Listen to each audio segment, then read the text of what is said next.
நீங்களும் நானும் ஆராதிக்கிற தேவன் சர்வ வல்லமையுள்ள தேவன். அப்ப எதுக்கு பாஸ்டர் இந்த பிரச்சனை?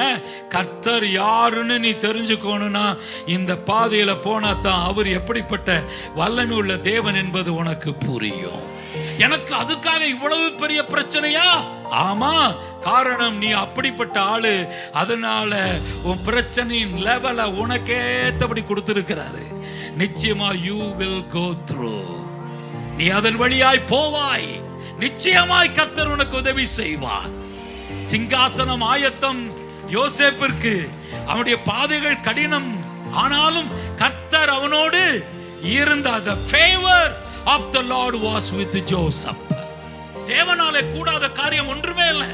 எல்லாமே முடிஞ்சு போச்சு, இனி எதுவுமே இல்லை என்று சொல்லி முடிவிலே உட்கார்ந்திருக்கிற சகோதரனே, சகோதரியே, இன்றைக்கு உன் காரியத்தை கர்த்தர் ஆரம்பிக்கிறார்.